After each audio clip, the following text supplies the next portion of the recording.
Hello, good evening and welcome everyone. I am Catherine Jordan and this is week 11 of our conversations on community resilience and changing times. And this evening our topic is family and parenting. So I have three wonderful, interesting parents who are joining me on this somewhat brave conversation. So I'm just going to read a little something just to introduce the topic, and then I'll tell you a little bit more about our speakers this evening. So, family and parenting.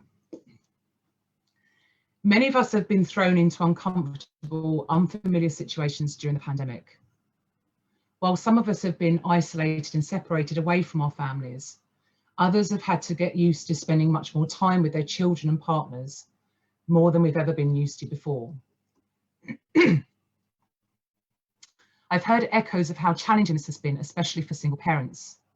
I know it's also been a big adjustment for some parents to get used to spending much more time with their children.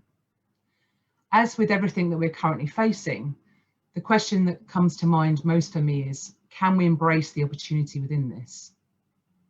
Has this time given us the chance to define what is really important? And how can we create a resilient future with our wider family network, our elders, and the next generation very much in mind? Having worked with children and families over the last 20 years, and from my experience growing up in a single parent family, it has often been a consideration for me that parents do not have enough community support. Many of us are familiar with the African proverb which says, "It takes a village to raise a child."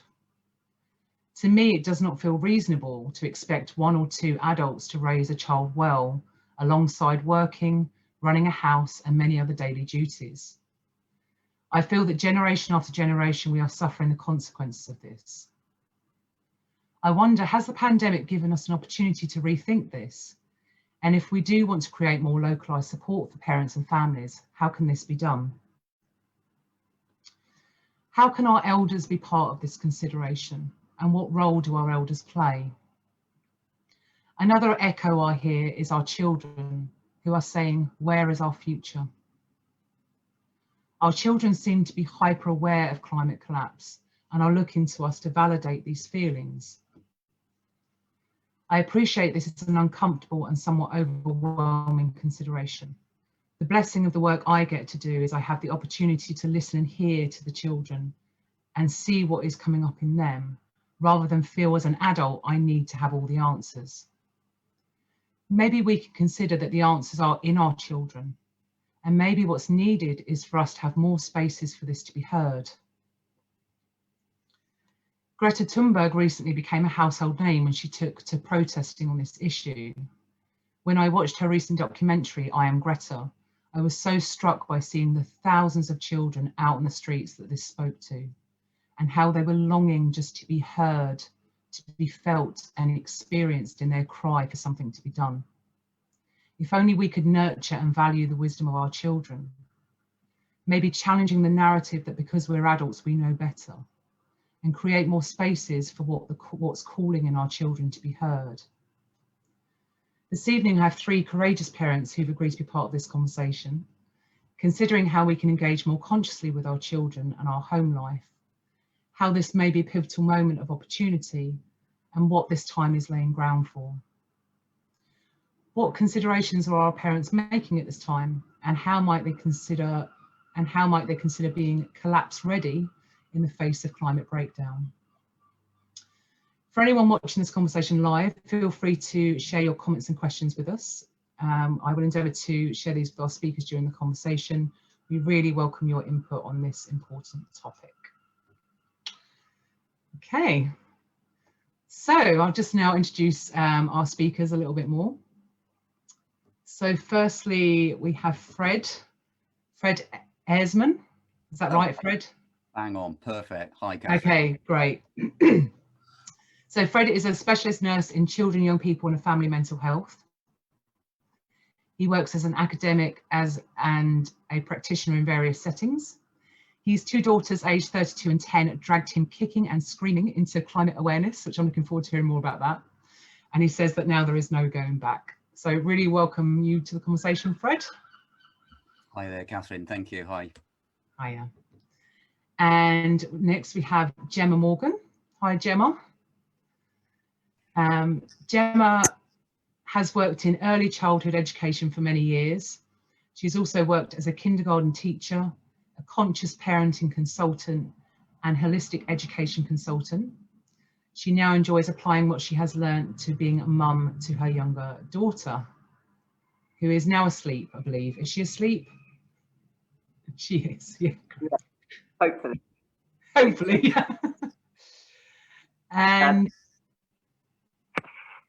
And we also have Paola dos Santos. Paola has worked with children in a home education setting in various developing countries. She also teaches yoga and runs a weekly women's group. She has recently made a life change for her family to support her child's natural evolution. Welcome, Paola. Hi, Catherine. Hiya. So I kind of, yeah, I'd like just to hear a little bit more about, from each of you really, about where are you right now, and and how are you feeling as you embark on this conversation.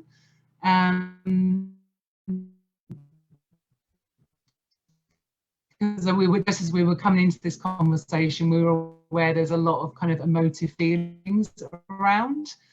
So just welcome you just to say a little bit more about why you're speaking on this conversation. Fred, would you like to go first? Would I like to go first? Nah, not really. But seeing as it's kind of landed on my lap, I'll get going. Actually, I'm here because I was looking on Facebook and there was a posting about this evening, and you, Catherine, said, "Are there any dads out there?" And it was like a tumbleweed moment, and I just thought, oh, and just said, "Yeah, I'll do it." And spent the last week going, what the hell have I just said that I will do? But obviously behind that, yeah, I'll do it. You know, it wasn't like a random, oh, I fancy doing that. It's like, I knew, right? I knew. So yeah, that's me for now. Paola? Well, I'm still landing with what your introduction was, to be honest. Yeah.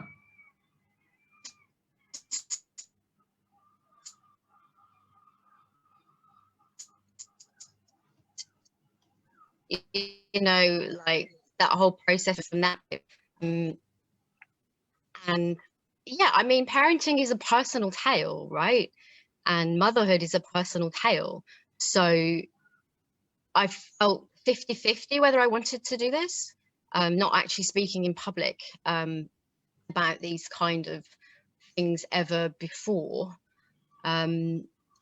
But I feel like there was a push inside me that says, look, you can't always say no to these things. And collectively, if we're talking collectively and community-wide, we need to hear each other's takes on this. And the thing that I feared most was, you know, I'm a home educator. Moms are fierce, right? Parents are fierce creatures. And the most important thing I learned as a home educator is that this is for my child. This is not for your child or his child. So everything I say in this session, I just want to remind the people here or watching that this is only my personal take on this. The most important thing I learned as a home educator. Yeah, bit of reverb. Thanks, Paola. Gemma? Hi. For me, I've been working in this for I've been a kindergarten teacher for the last 10 years and then started parent consulting through that and then working with kindergartens. So for me, when you asked me to join this conversation, it was like a no-brainer. Of course, this is like my favorite topic to talk about. I think it's so important, especially right now. And my focus with working with children has always been how to, like what you were saying, in terms of giving children the space to bring out their own wisdom, to really see their reality and see what do they want to bring to it, how do they want to change it. They are the future. We need to learn from them. And as Paola said, there's so much judgment, I think, among parents, and that's really, really hard to work with. So the most important thing there is trusting that every parent is right for their child, that they were brought together for their purposes together, and it's about everyone listening to themselves. And the more that we can all do that, like really tap into our truth and the truth in each moment and being present with our children, then we can flourish together, I think. Yeah, lovely. Thanks, Gemma. Thank you.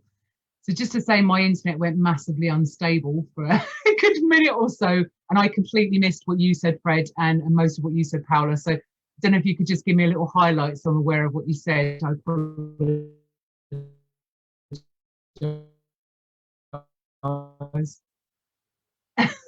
But Paola, I heard you say something about an impact from what I read out. I don't know if you could just say that again, if you wouldn't mind, just so I'm aware of what you said. Yeah, my summary of what I said, wow, that's interesting, is I was processing and using, you know, I was listening, and that was traveling through my body. So there were a few things that came up out of that, which we can go back to. I didn't really reference more than that. And then I spoke as a home educator, and that the pivotal thing here is that we're speaking as parents or as professionals working with children or other mothers, and that all of those stories entailed are individual. They're not one rule fits all. You know, we're all singing our own tune with our own child. Thank you. Thank you for saying that again. I appreciate it. Thank you. Fred? Yeah, and I'm actually, I'll say an expanded version, because I said a really tiny little thing and ran away into a corner. Okay. You know, so I'm here because I responded to your shout out. Can we get some dads here, please? Basically, and I, yeah, that's it. It's just I looked and it's like, yeah, of course, yes, obviously. Yeah. So, and you were in the just to say that where I made a shout out was in the deep adaptation group. So you were someone who's interested in deep adaptation work. Yeah, right. Absolutely there. So yeah. And it's, you know, it's very common that we have mums in these kind of circles. So it was when Paola and I particularly were talking about it, we're like, it's really nice to have a dad. So that was what sparked that. And here you are, Fred. There's a dad. You do exist. There are dads that are willing to talk on these conversations. So thank you very much for being part of it. Thank you. Okay, so I have some questions for each of you that I prepared, and I was thinking about the conversations we've had between us, and just to see if we can find out a little bit more about you and where you're coming from in this conversation.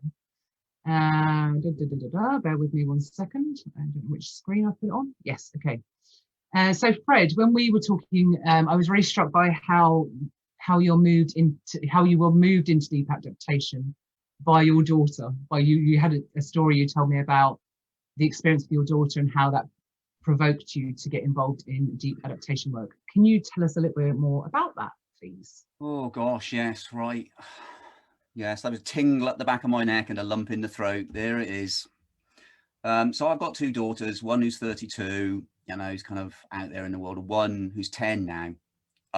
But a couple of years ago, when she was 8, it was bedtime, the story had been read, the light had been switched off, and it's that moment, you know, when stuff gets said before they drift off. And so it was that moment, and she just said, and this is, I can't overemphasize this enough, this was not apropos of anything. There was no preceding dialogue, no preceding events. There'd been nothing had happened in the family at all about this subject, ever. Okay, it's really important to say that. She said, Dad, the planet's dying, and I'm really scared that I'm not going to live old enough to know what it's like to be a teenager or a grown-up. So Dad joked it into the long grass, something along the lines of, yeah, but not before Saturday, because we've got to go to St. Nick's Market to drink hot chocolate and do stuff. And she chuckled and snuggled up in that kind of, you know, Dad's got this kind of way. But me, it was like, right, I know what I just did. I did that, and I'm going to have to come back with some kind of credible answer. And so the journey began, and there was no turning back. There was like literally no turning back. And it's, you know, from there to Googling climate change, to GEMMA's paper, to looking at the references in GEMMA's paper, to snowballing off those and off. And there it is. And here we are. Oh, 2 years and a couple of months later. And my eldest has been throwing in curveballs from the left field, because she's of a childbearing age and had been thinking about that, and is now having more than second thoughts about that.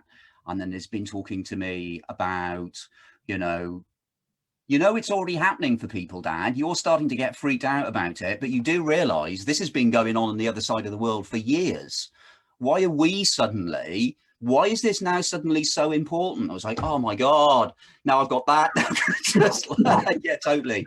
But honest, I joke, moan, like, really, I'm so grateful for these two humans in my life, because otherwise I'd be wandering around with bloody bobble hat over my face and my fingers in my ears. I don't want to know. And given what I felt along the journey, it's been harrowing. I'm not going to lie.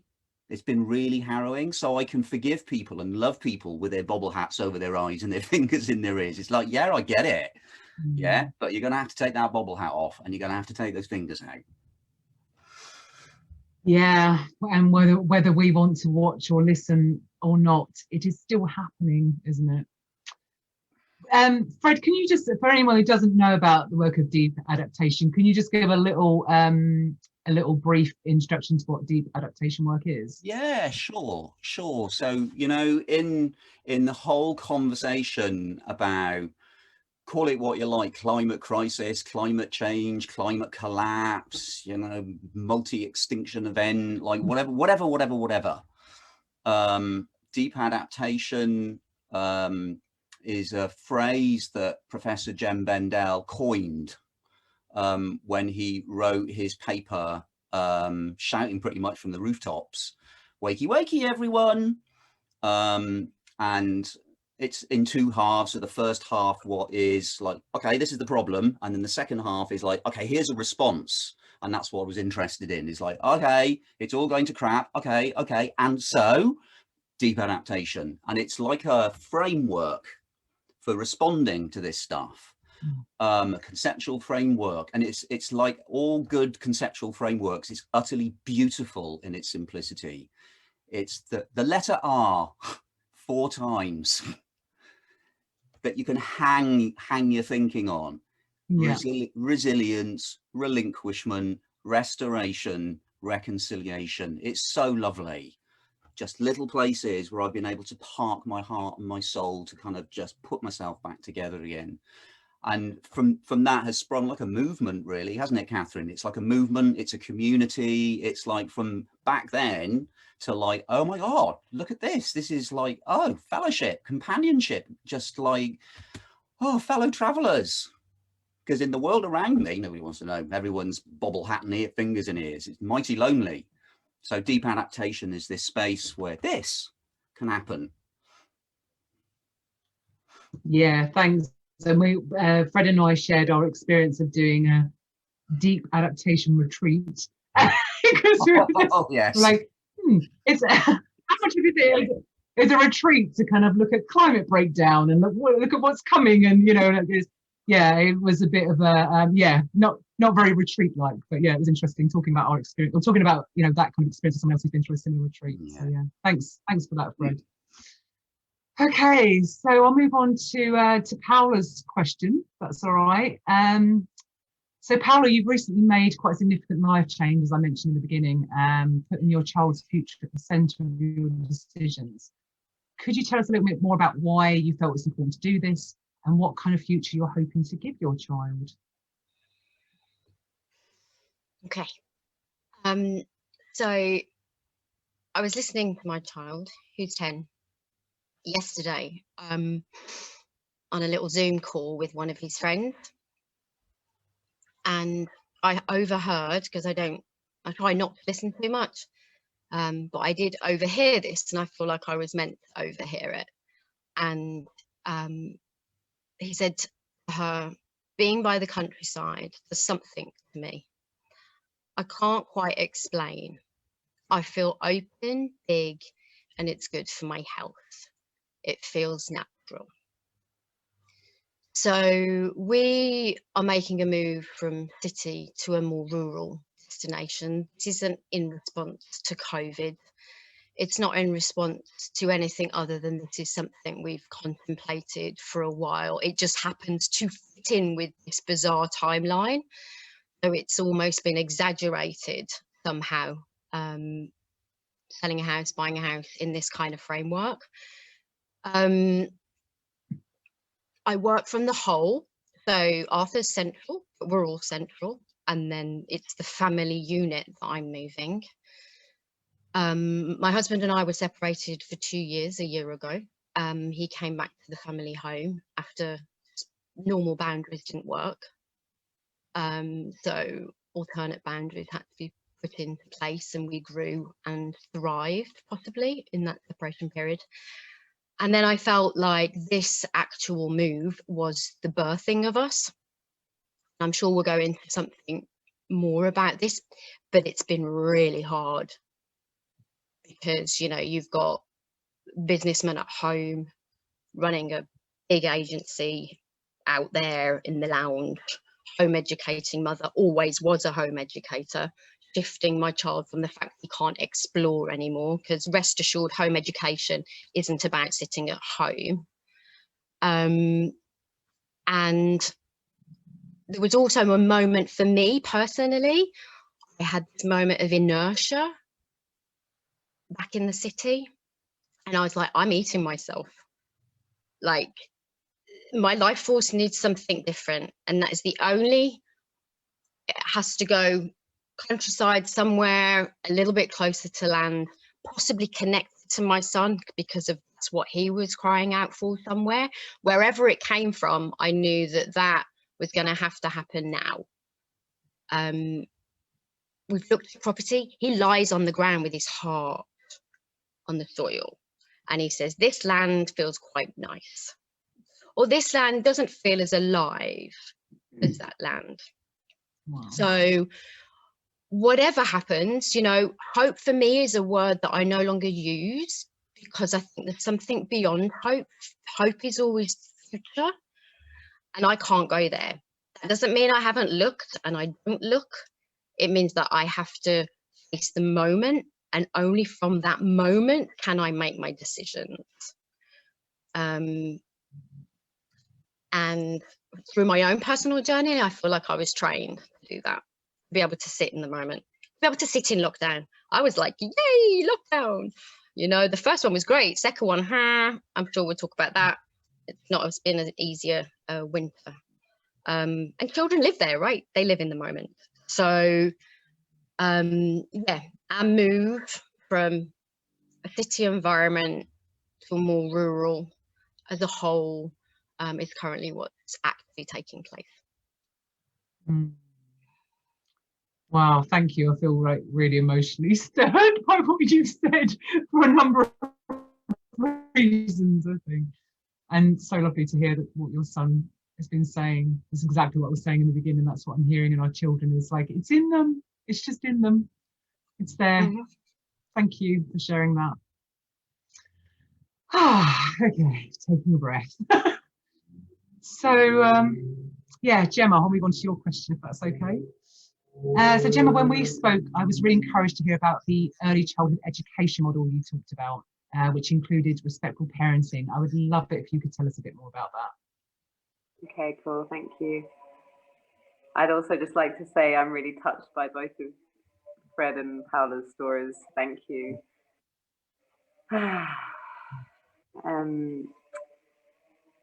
So I've been working in early childhood for, as I said, like I think 11 years now, in lots of different ways. And always my focus was on really seeing the child. Originally, I was just working in a regular kind of mainstream settings, and then along my journey have been brought to different pedagogies or philosophies. So the main one that I've worked with is Reggio Emilia, which comes from Italy, and it's a child-led pedagogy. So it doesn't have a set curriculum, it's an emergent curriculum. So it's seeing what the children are interested in and then building a curriculum from that. What's unique about Reggio Emilia is, well, there's a lot. There's like so much about it. It's such a deep pedagogy that I can't talk about it all now. But the main aspects are firstly the image of the child. So seeing the child as competent, capable and unique.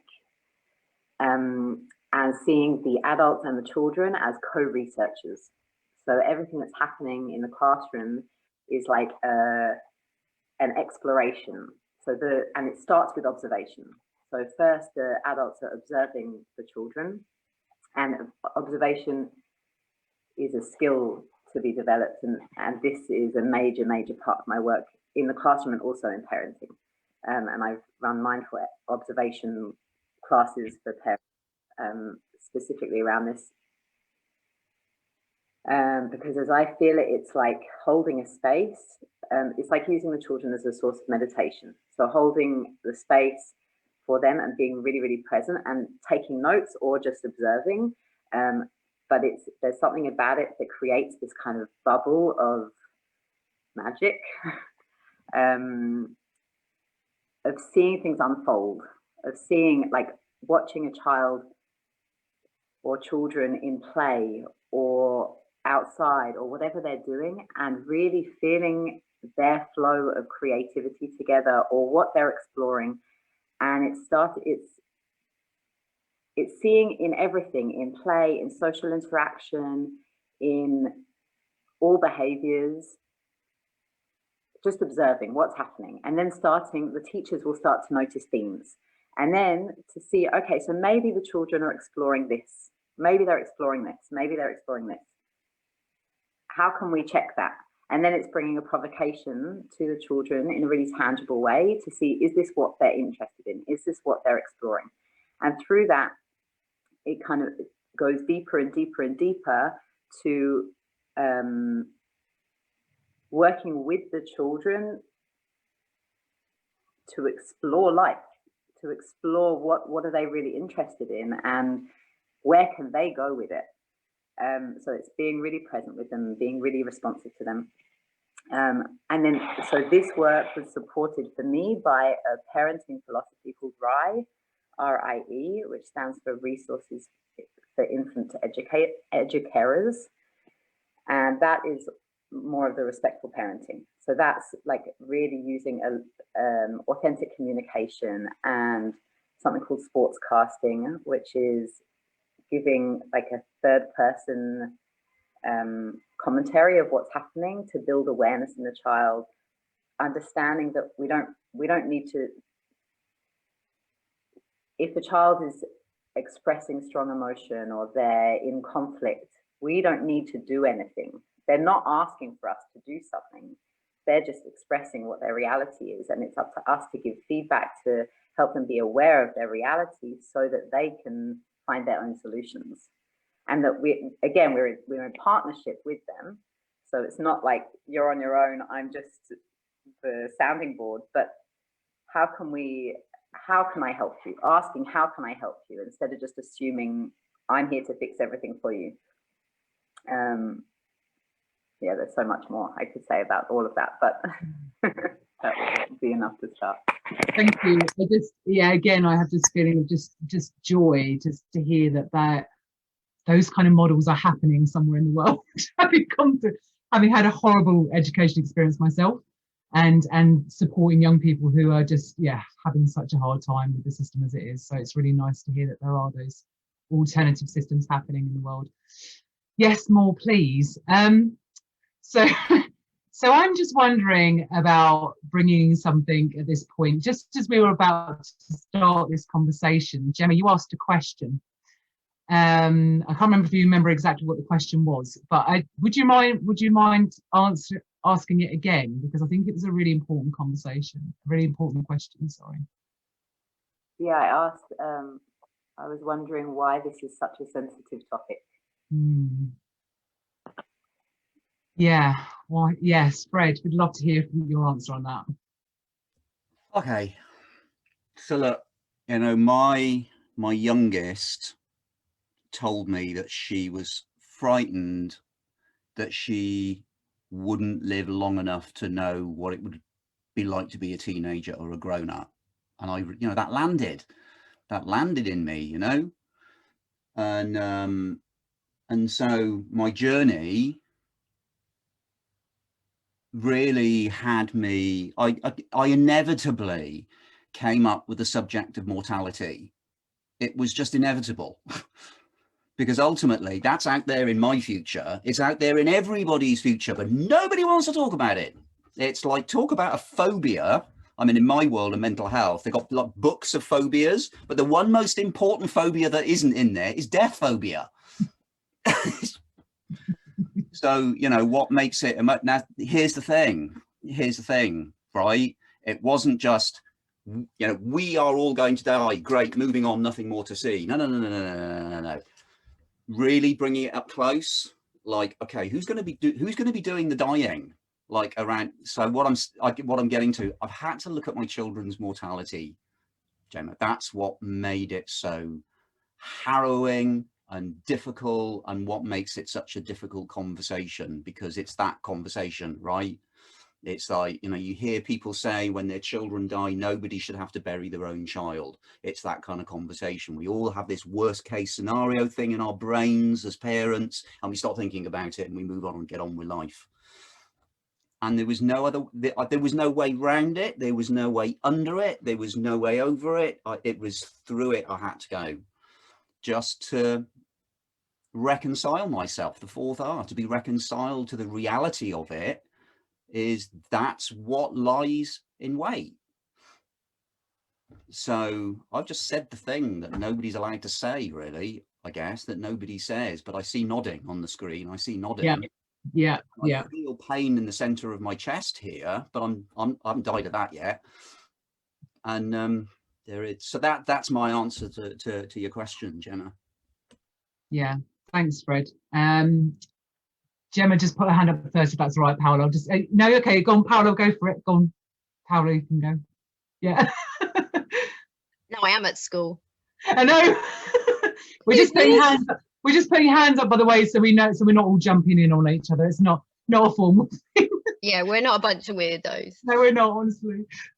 I took the question as, why is this so personal to you, as in the fact that you're talking about your parenting and also your own child or children, and potentially your relationship with your partner, because if there's something that rocks the boat, it's that within the lives of our children, our own responses to life, our own responses towards each other. And that, you know, I wanted to caveat when we originally spoke about this, that everything we say is just very personal to us and not a judgment or something for everybody to take on board. Everybody's at their own stage of this journey, and more judgment around that is just definitely not where we want to go. We're already polarized and God knows what else, but Fred just took it, you know, to town with, as I look at my book over there, death. I've always been fascinated by the subject, and having traveled around the world, people do death different. We're a bit rubbish, you know, it's quite taboo. Sexuality, death, you know, the British culture isn't overt with the way it approaches that subject. And with my child, I've always discussed it, and often he's shied away and doesn't want to talk about it. But I suppose linked to climate change, on the other side of acceptance of death is joy, and me, I'm taking us down another lane now, is where we've got to end up a little bit of the time. As serious as we are joyful, we are kaput, and we'll be kaput before climate change actually starts to hit our shores. Yeah, on the personal note, it's because it's the parental thing. So yeah, that's me. Thanks, Paola. Gemma, did you want to add something? Yeah. When I first started working as a parent consultant, it was really challenging for me to do it without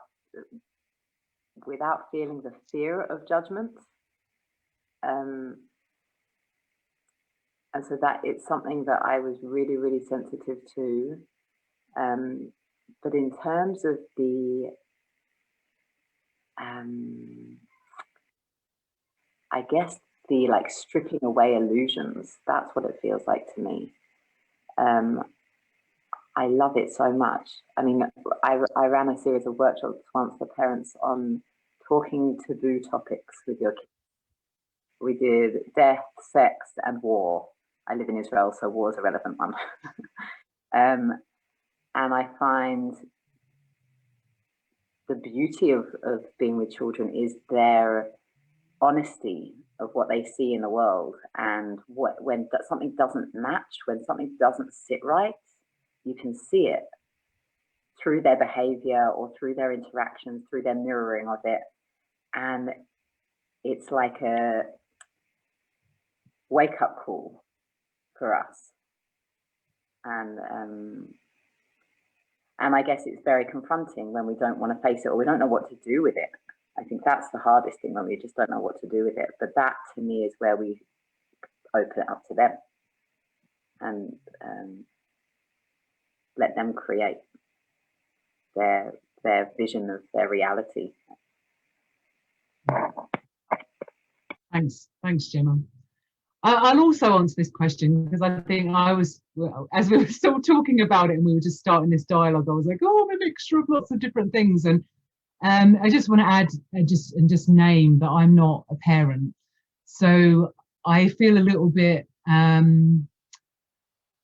uncomfortable talking about this, because I don't live it every day. You know, I work with children and I work with families, but I'm not a parent myself. So it's very different for me.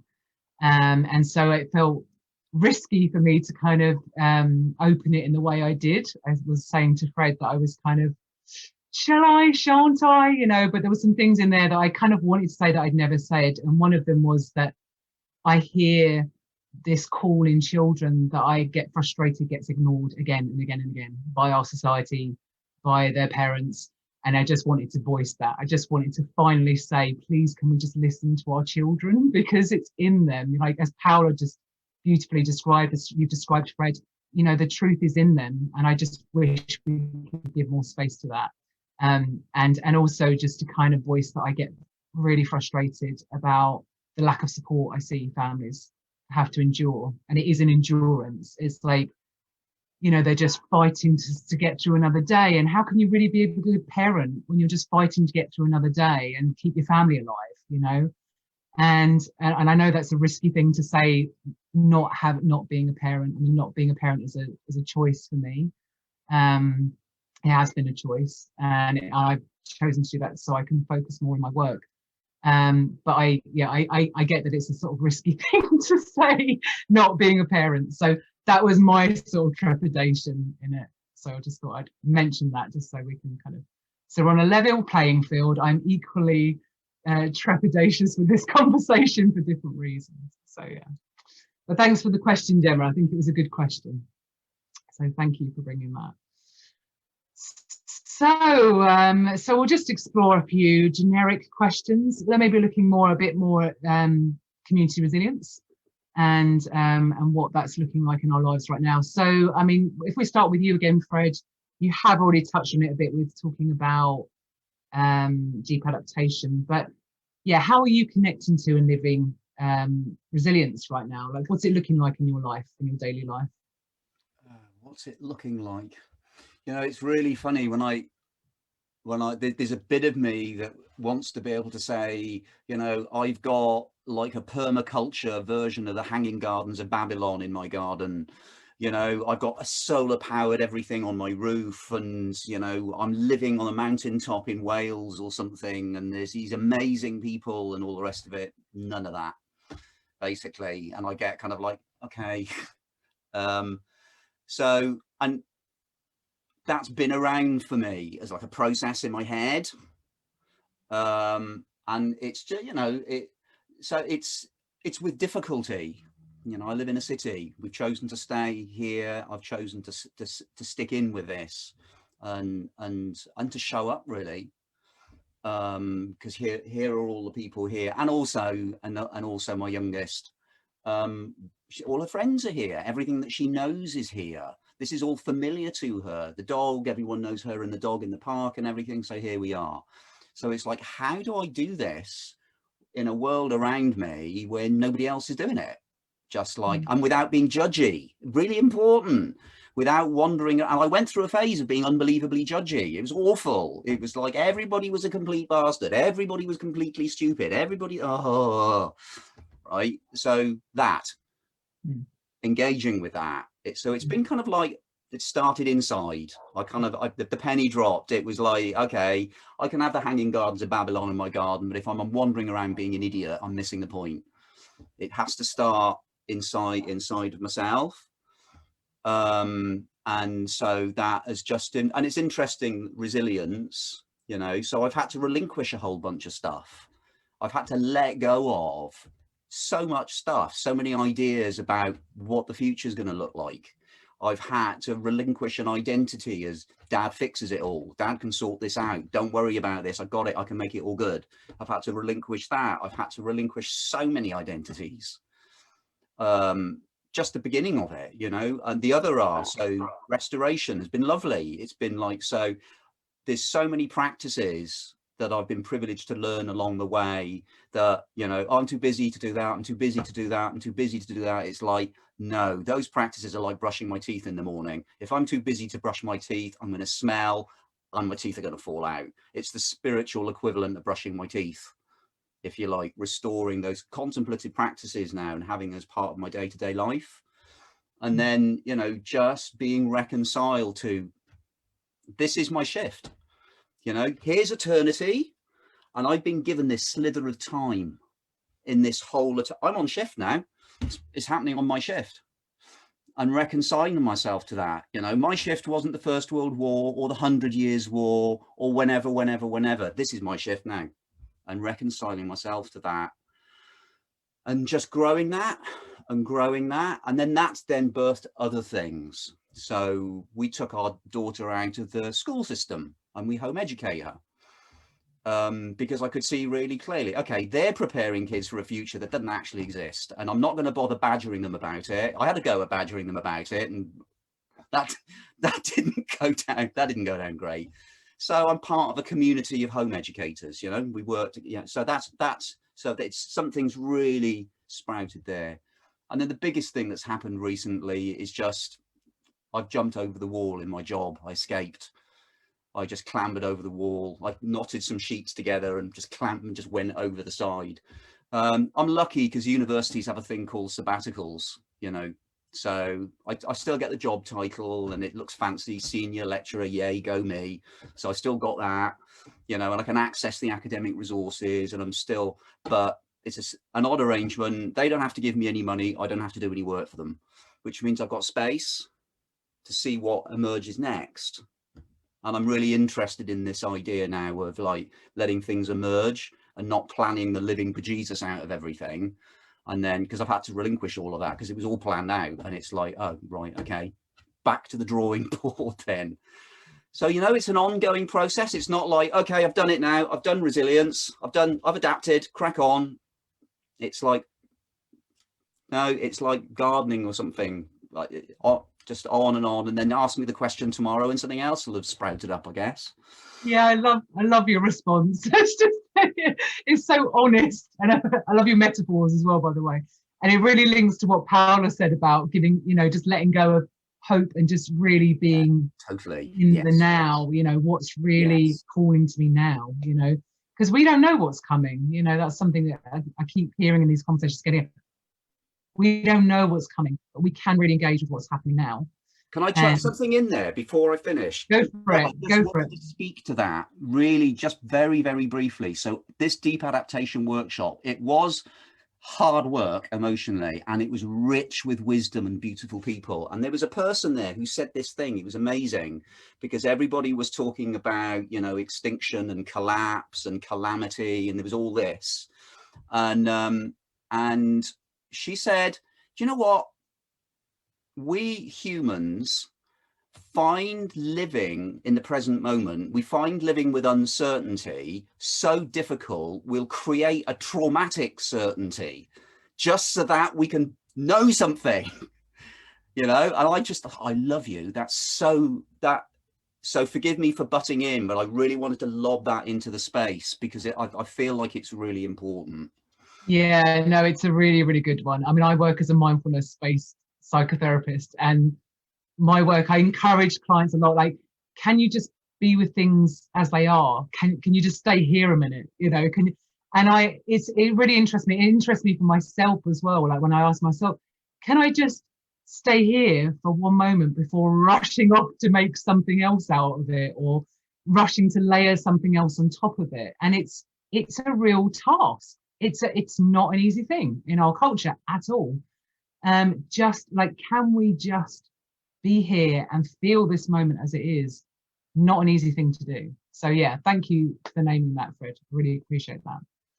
Paola or Gemma, do you feel like Paola? Yeah, I'll let you go. Yeah, before it's gone. Literally out the window. Yeah, I was listening, Fred, and the two things that came up were, you know, nothing really is ever expected. So, you know, no, we don't know what's coming next. And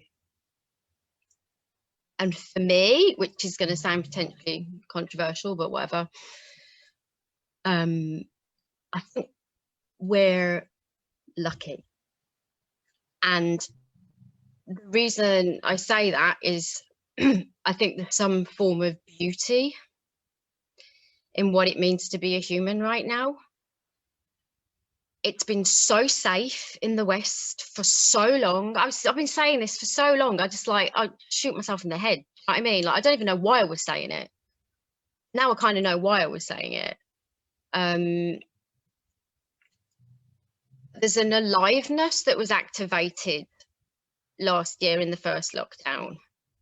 You know, I was smashed to bits by this Indian dude that just stepped out of the Himalayas, and he crushed me to bits. So since then, I've been working on this. And again, you know, just like on your own at the party, wondering why you've done all this. But it was for this moment, right? And then Arthur came, my son came along 10 years ago, and it's like, okay, there's another reason why this practice of being so present and so alert has occurred.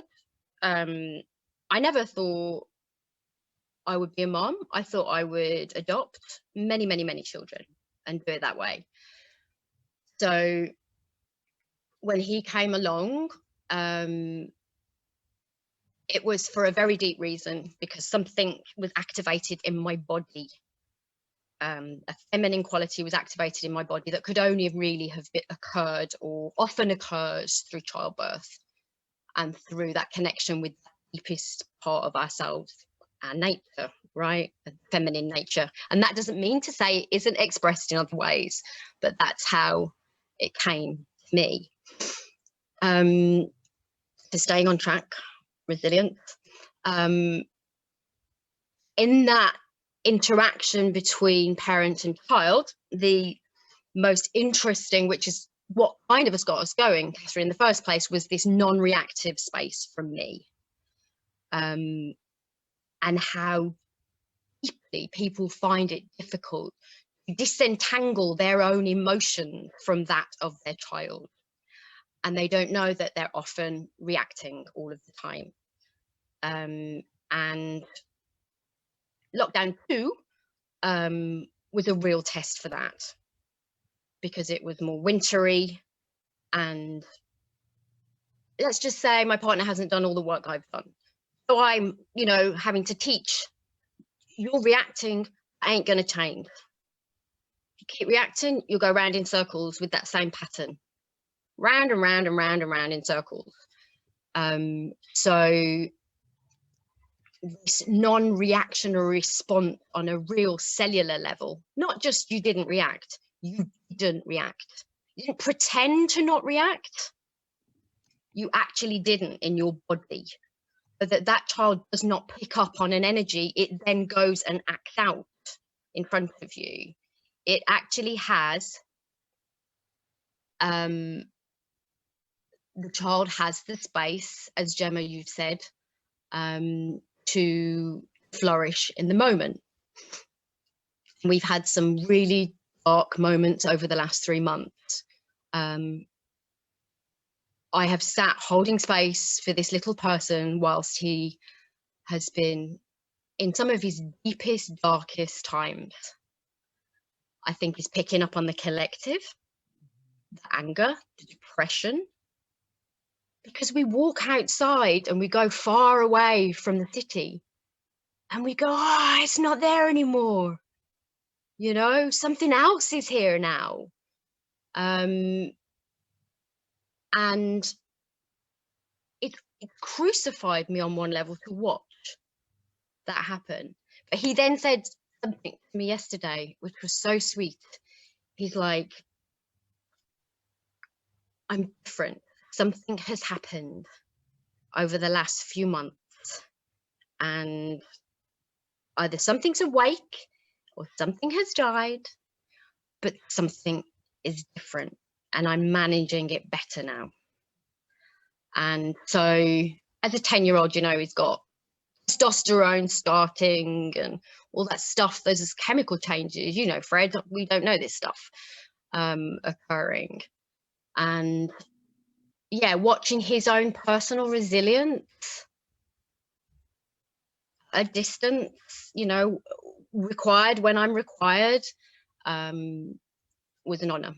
So I think I'll stop there. Thanks, Paola.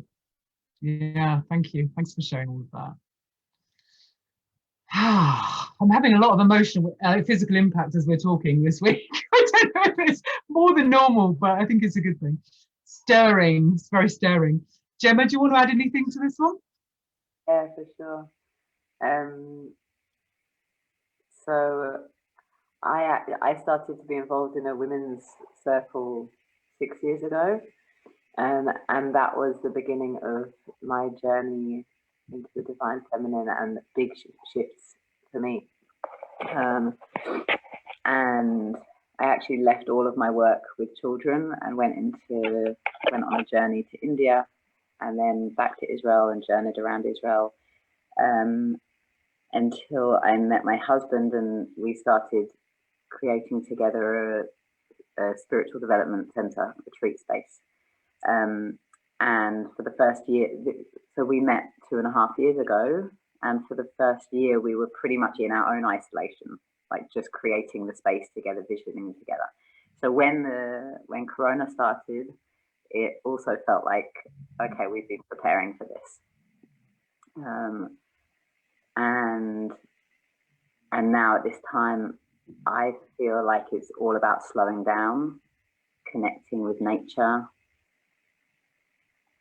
like really connecting to the earth. I feel really strongly that she's healing herself, she's being healed, and we just need to align with her and to listen to our hearts. And so a lot of the practices that we have here are supporting people to do that. And I feel like that is a huge thing in building resilience. Firstly, community, learning how to share really from our hearts and be seen and be heard by others and to support each other. And learning how to sit with ourselves, be with ourselves. In the last year that I was in the city and working with children, I really felt like this is not the place for humans to be anymore. Like it's just moving too fast, and you can see in children's behaviors, and especially children, the children that are being born at the moment are so much more sensitive, and like you said, Paola, like feeling the collective energy and acting it out. And I would see it, and it was like, wow, this isn't the way anymore. I can't do this anymore. And I was along my journey exploring forest schools, and now that's really what I feel is the next step for me, for my child. Like I have a 1-year-old now, and I see she has so much energy. She feels so much. She's moving her body all the time, but she has the space for it to land somewhere, because we're outside so much and in nature and slow, just slowing down. Yeah, thanks, Gemma. Thanks for sharing that, and good to hear about your project that you're doing. Sounds really interesting. Okay, I'm aware that we're 2/3 of the way through the conversation yet. I feel like we've still got so much to cover. So I'm going to dive into a bit more of a question about, you know, being a parent in these times. So what do you feel is the most important thing to really consider being a parent in these times and thinking about these things that we're thinking about? Anyone feel like they want to respond to that question? Like what's the top cards? Fred? Gemma, do you want to go first? I don't.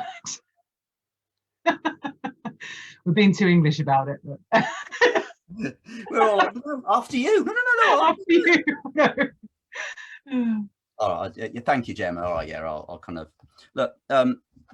In the first pandemic, the first round of lockdown, one of the things our youngest said, she literally came out of it, I didn't realize my childhood was going to be like this.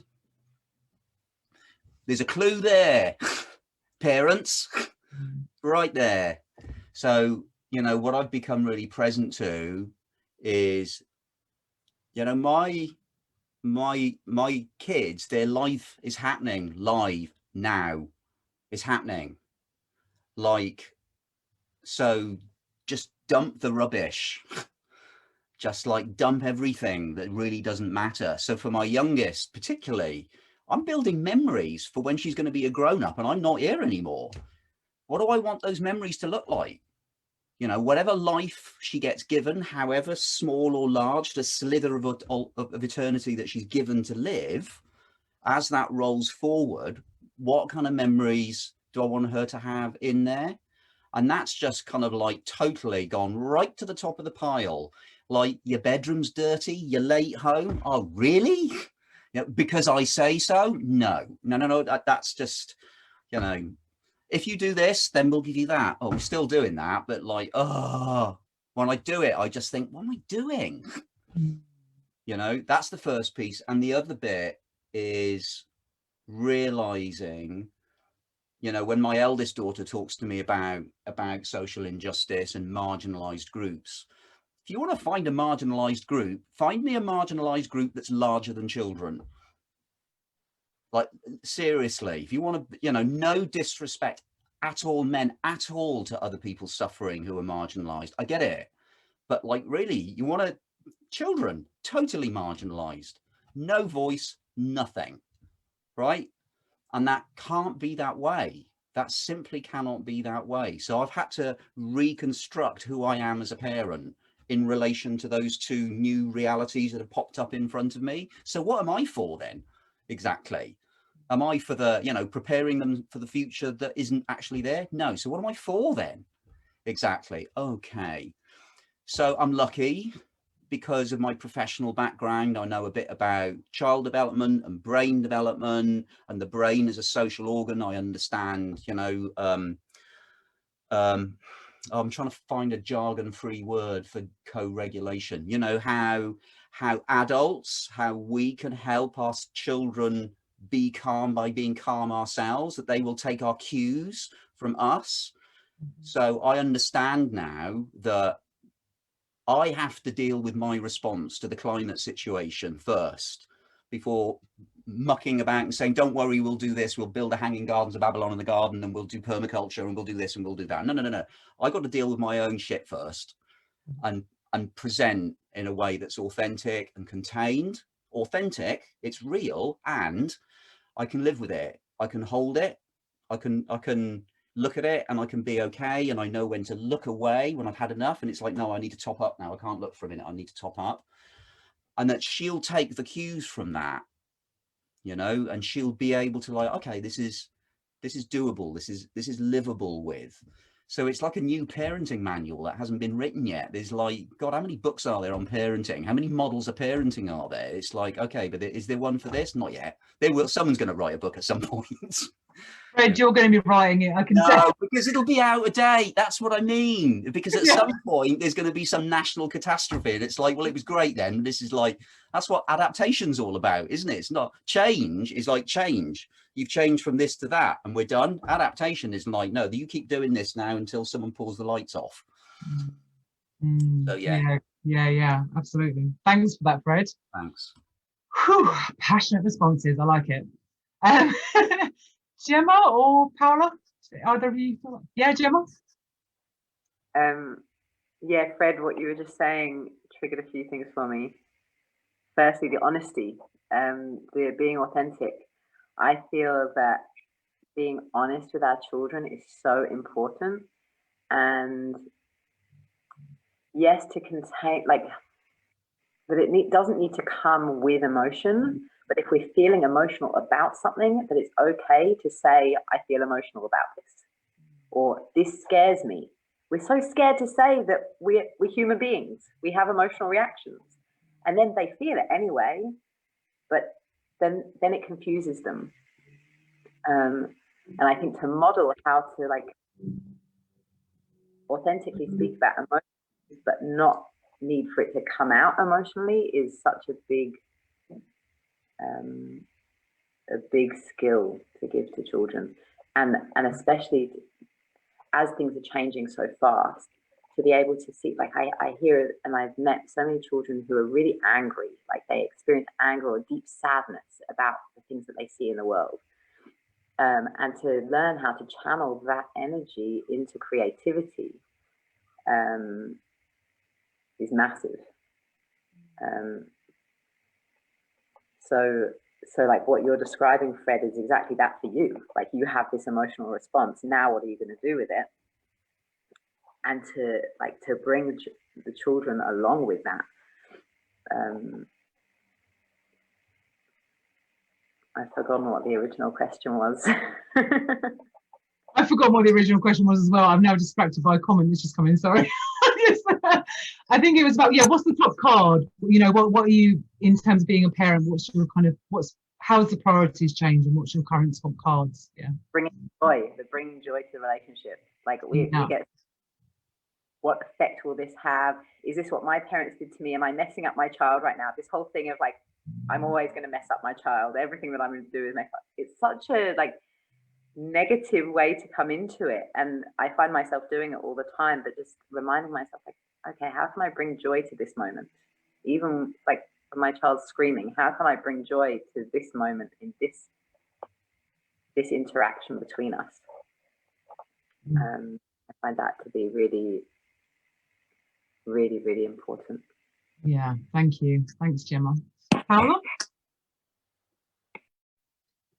The funny thing is, like I always say to myself, and then it's let go of, is that we kind of do mess our children up. I mean, we do, but it doesn't matter, because and they take it on, and then that's their flame and baton to carry, and they'll take the good from us, or the positive, or the and rearrange it somehow. I think that many of us are trying to do the best job that we can, because we've done the work on ourselves, and yeah, perhaps the result is X, Y, and Z. I think what resonated from what both of you said was was definitely the joy,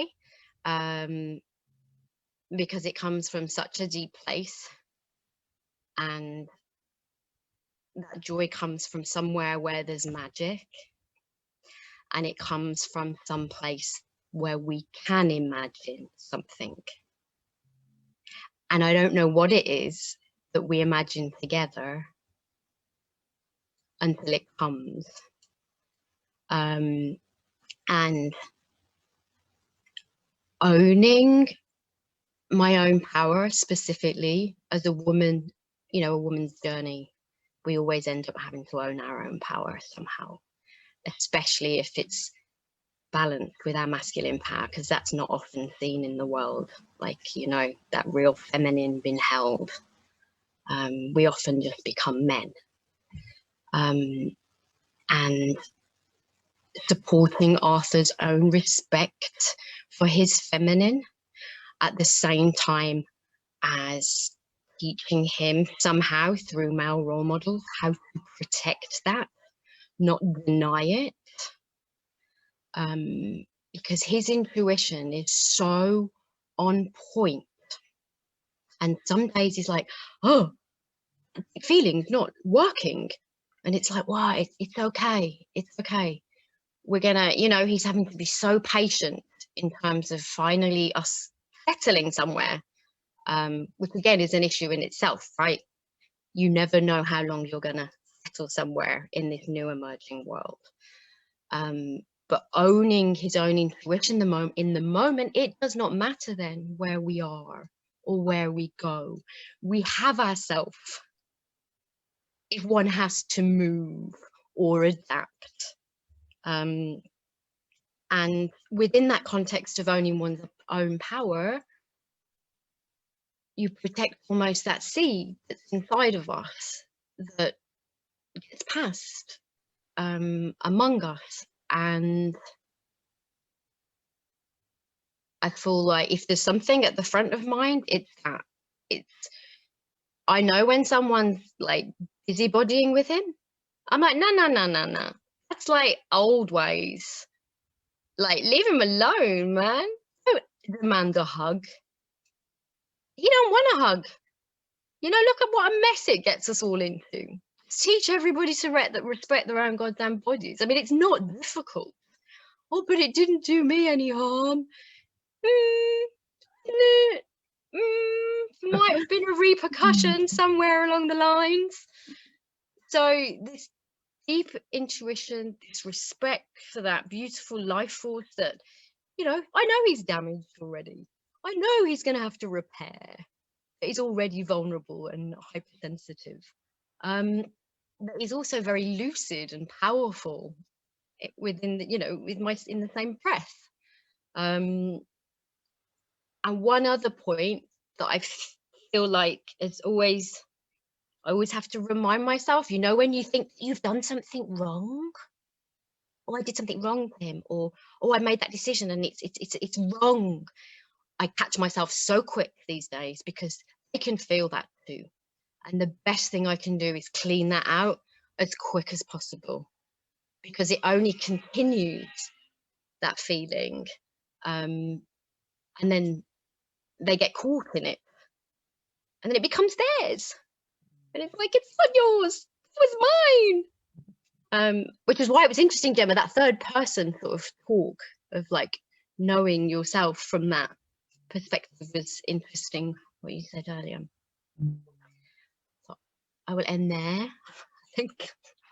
Thanks. Yeah, thanks. Oh my God, I've got so many questions I want to ask. I'm aware that we haven't got much time left. I just want to acknowledge two things. I think I'm going to ask one more question, just give you space to really answer, because I know we haven't got much time left.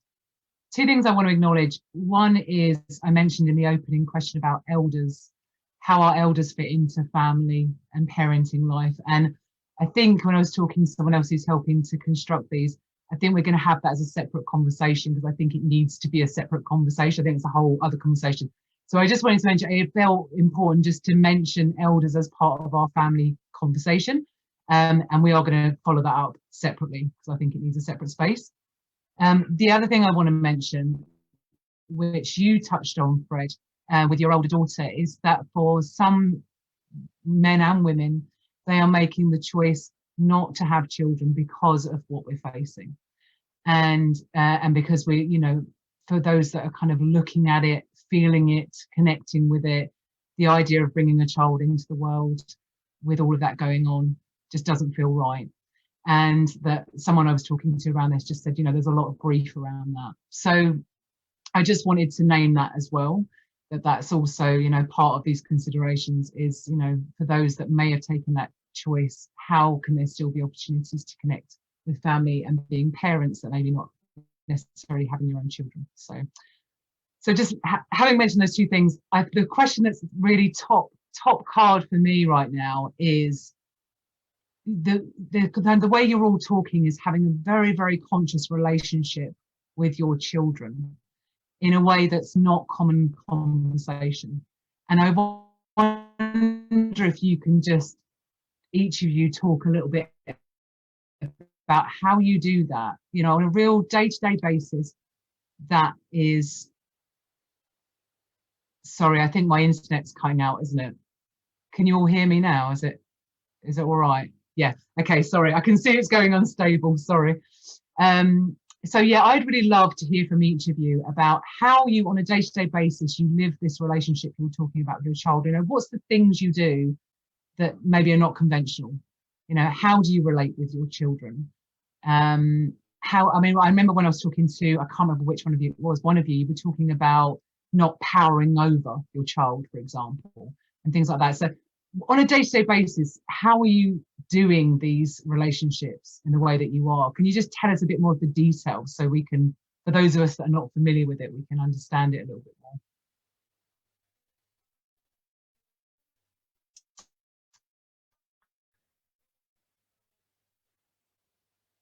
Reflection, anyone can answer when they're ready.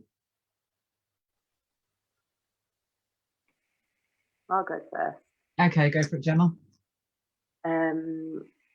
So I'm home with my 1-year-old. She also spends a lot of time with her dad. I mean, we're both around a lot. And she's around a lot of people coming through a lot of the time. So the first thing with her is, I find it really important that we have some time in the house. Actually, whenever we get to a new place, she's really into exploring space. So that I take time every day, and I see the benefit of this because I take some time, even if it's just 10 minutes, to sit and do observation. It's not official observation. I'm not writing anything, but what I mean by that is being present and watching her and being aware at the same time of my body, what's happening in my system. So if there's something that she's doing that causes me to feel tension, or I want to interfere, or I want to stop her from doing something, just breathing through that so that I'm holding this safe space where she feels that she can explore in my full presence. It's like giving a sense of, she doesn't need to in those moments do anything to try to get my attention. She doesn't need to worry about her safety because she knows I'm there with her, and she can really feel free to explore and be herself. So especially when there's a lot going on, we're really busy, or where I feel like she's like not in her center, more needy, more like just going through shifts, or if I've been also going through something. So I find these are the things that this practice is the thing that brings us back to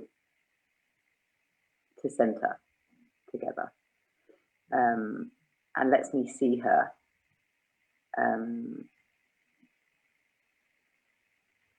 Yeah. The other thing is really checking in with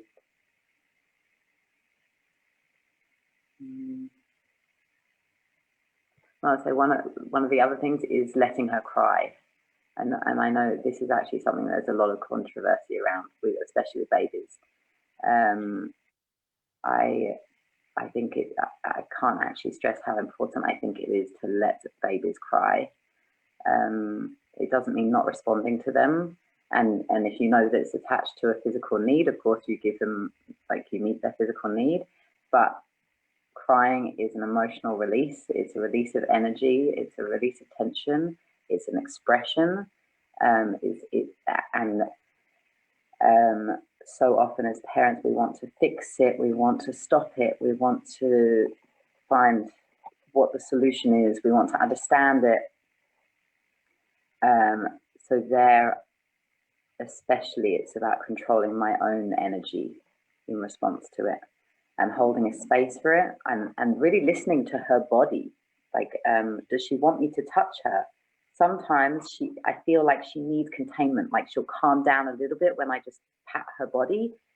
She needs to, like, feel her body, but sometimes she's like, get off me. And it's like, okay, so I can hold an energetic space for her and show her I'm there, and kind of talk her through it, in a sense of, like, this is just something passing through you, and I hear you, and I'm here with you, and you're safe.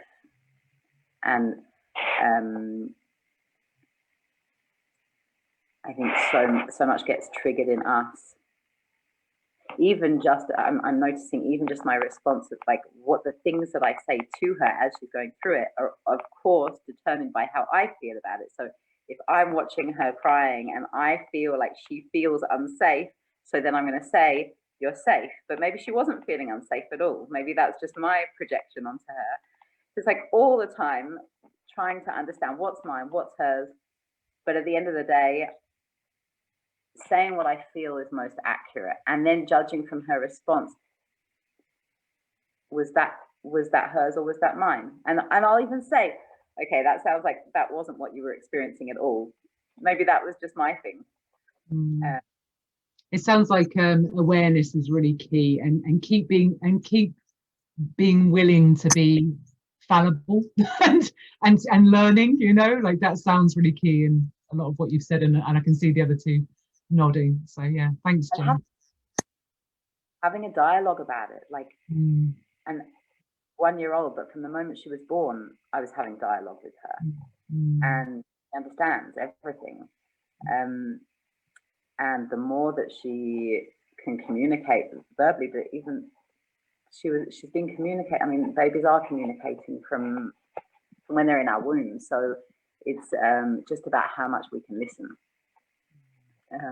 and also share ourselves, be ourselves in this process too, because we're not just there to hold the space for them. We're human beings as well, and we're in relationship together.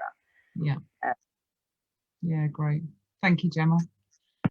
Right. So we had a visitor. We did. I saw your little visitor. Yes. Yeah, and I just thought, wow, this is actually how this all works. Amazing, because that's part of a story, you see, that's part of a wider thing. So, you know, dad's doing this thing, dad's in his study, you know, blah, blah, Facebook and all the rest of it, you know, and like Paola was saying, old ways, dad's busy, shoo, yeah, shoo, dad's busy, oh, okay, right, old ways, very familiar to me. It's like none of that stuff. It's like, oh, what are you doing? Oh, we're talking about a climate thing. Oh, right. So she's been in there watching. And she's typed in the chat box, Zaza. I can see. Oh, it's her. I did see. I saw it was your wife, Monica, isn't it? Yeah. So she's on Mon, right? And, you know, Mon and me checked in. It's like, you know, she had that look. It's like, yeah, of course you can come say hello. You know, and it's like, well, for real? Well, yeah, Mon and me checked in. So that's all that was. So that's like she came with the answer to your question, basically. Yeah, nice. I like that. Like, yeah, nothing to do with me, sort of thing. But I wanted to speak to what you said, Gemma, because you articulated it. It was like, yeah, all that piece at the beginning about, you know, just there's a lot of shutting up going on over here, loads of shutting up, and lots of listening. That's why you got 2 ears. And watching and feeling and wondering and marveling and just feeling it and soaking it all up and just really, you know, just like being in awe of this young human, you know, and noticing my brain. Oh, shouldn't be doing that, shouldn't be doing this, blah, blah, blah, blah, blah, blah. Oh yeah, there it is. Look, yeah, whatever. Thank you for sharing. You know, so lots of just shutting up and with my eldest as well, just marveling and being there and just, and then in terms of active stuff, so at least once a week, we get out of town and we go up the woods with a dog, at least once a week. And that's where she can really just like, she sees things in trees, she sees faces in trees, and we have this game, and she'll see me staring at something. She's like, what are you seeing, Dad? And I said, I don't know if it's a dragon or a dinosaur. And she looked at it and went, it's a dinosaur, duh. Oh yeah, sorry, yeah, you're right, my bad, definitely a dinosaur. Lots of that. And giving her the space to explore. So we're in the woods. Dad, can I have your phone? Internal dialogue, bloody kids and bloody gadgets, blah, blah, blah, blah. 21st century is a load of rubbish. Yeah, shut the mouth, shut the mouth. Yes, there you go. And she takes the phone and turns the camera on. And the next thing, she's lying on her back, like doing that. And then the next thing, she's lying on her belly doing that. And then the next thing, she's dangling the phone over the stream. Internal dialogue. She's going to screw with your phone. Shout. Stop her. I'm like, no, shut up. It's only a phone. And then she shows me the photographs. And it's like, oh my God, how did she know that was there? Like, how did she see this? Because I didn't see it. And there's that marvel and there's that wonder again. So it's like this dance of just, it's kind of what you were saying, Gemma, about actually just being present as much as I'm, you know, elders. I'm 58, by the way, so I should probably be in that one too. I've had 58 years of programming and brainwashing that I'd need to undo and untangle. So it doesn't work out that way all the time. I have to say that. That's, you know, on a good day, that's what it's like. On a bad day, Paola, it's old ways. I can't, you know, on a bad day, sorry, guilty as charged. But what am I going to do? Like you said, it's like, it's okay. Then I just go and say, look, I'm really sorry. That was not good. And then she gets the opportunity to be graceful, and she gets the opportunity to be forgiving. And she gets to realize she's not the only person that makes mistakes. You know, the great big adults make mistakes too. Yeah, I think showing your children fallibility is such an important learning opportunity, isn't it? You know? Yeah. And to be willing to hold your hands up. And yeah, thanks for mentioning that as well, Fred. And I'm really glad your daughter popped in. Nice to see them nice to know they're both on the conversation. I did see Zaza, but I wasn't sure what that was about. That was okay, nice. Paola? Yeah, what Fred just said, and the fallibility, you know, actually really love those moments when he points something out. And my response is always, I don't know, there's a part of me inside that just smiles so big that he's got it, right? It's like, you feel safe enough to say that. You know, we often never felt safe to speak, let alone speak a truth, to speak. Your question of day-to-day living, I was having like an out-of-body experience, because I don't, you know, you're just like, you're in it. Yeah, there's a humongous amount of awareness, but that's just part of being there. That's just part of it. I'm not looking at that from an even further distant place. So you need to lock me away for a bit. And we're in a very unusual situation in that we're awaiting to move to a more permanent home. So we're not living our normal home education. We're not living with our normal home education communities. So it is still quite an intensity. I was sitting on a train once, traveling into London, and I was talking to my son, and this man came over who ended up being friends-ish. And he's like, I've just got to point out how you two are communicating. I'm in awe. I can't quite get my head around it. It's actually two human beings speaking to each other with very, very little shit in between. Oh, Facebook shit. All right. very little stuff between you. And I think that summed it up for me. I didn't know that that's what I was doing, or that's where I was heading towards. I've just gone with every moment of from a 1-year-old to a 2 to 3 to 4 and all the changes. Interesting you talked about the crying, Gemma. He still cries. He's been so angry recently, and anger has been really difficult. But again, it's been nothing reaction, and it comes out, and eventually it comes out, and we figure out ways for it to come out. You know, punching the bed, having a dance, doing mommy stupid yoga breathing, doing yoga, you know, which has got to be reasonably unconventional, but not so much these days. But yeah, I think if you're a fly on the wall and it doesn't look conventional, it doesn't look conventional because there's a lot of listening going on, not so much responding in that emotional reflex manner. And yeah. Thank you. Oh, I want to talk so much more and ask you so much more, but I hope we've got, well, it's only feel like we've just touched the surface of what you all really have to offer in this dialogue, but we are unfortunately having come to an end. I just wanted to mention we have had some comments I just haven't had time to sort of bring in, but I had some comments from Viviana. Viviana said, it seems that current times are highlighting priorities that just have always been there, but we've just ignored them in parenting and not in parenting.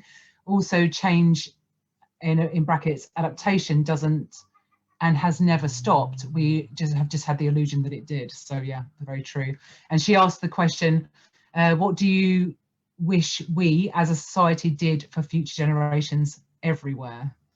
If you could just give like a very brief response to that, what would you say? So what, if you could wave a magic wand and have a kind of societal shift for our future generation, what would it be? Go for it, Gemma. Community. Yeah. Back to communities, learning how to balance the individual and community. Yeah. Yeah, that's great. I agree with that. Paola? From here to here. Yeah, dismantling head into heart. Yes. Yeah, I like that. Fred? To wake up tomorrow morning and realize that we are nature. Nature's not out there. You don't have to go out into nature. It's us. To wake up and realize we're all part of it. And from there on in, it'll be fine. Who's going to screw with the planet now? No one, because that's family. Nature is family. It's our cousins, it's our brothers, it's our sisters. It's yeah, ramble. That. Yeah, great. But what a lovely collection of things to move from our heads to our hearts, to embrace community, and to realize we're not separate from nature. That's a lovely way to end. Thank you so much for this conversation. I really genuinely feel like we could go for at least another hour. There's so much more in this, but I'm really grateful for what you've shared and the personal bits that you've touched on and shared with us. Thank you so much. Thank you, Catherine. Thank you, Paola. Thank you, Gemma. Bye, all. Thank you. So just before we finish, I'll just mention that next week we are talking on dismantling conquest, which is another sort of, it follows on quite nicely from this one, because we're talking about that, you know, that mentality hardwired into Western world to power over, whether that's nature or our children. And it is very hardwired into our language and into our mentality. And so we're going to be speaking to that, about how we get to know that in ourselves and how we can start to challenge it and dismantle it very personally. So really looking forward to that conversation next week. And if you are following us or want to follow these ongoing conversations on Facebook, we're on Facebook Live, we're on YouTube, we're on Spotify. It's all under the name of Community Resilience Live Talks. And feel free to get in touch if you want to send me a message on Facebook or something. It's really nice to hear how these conversations are landing the other end, how you're experiencing, how they're helping or not. Really nice to hear from people that get in touch, so do get in touch. Thank you all, and thank you just for sharing your amazing journeys as parents. You know, the real it's a real personal work. I can hear that. That's what's come across really strongly from all three of you, is that it's a personal work and you're all really embracing that journey. So amazing. Thank you. Thanks for sharing your time.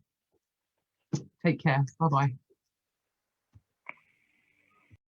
Community.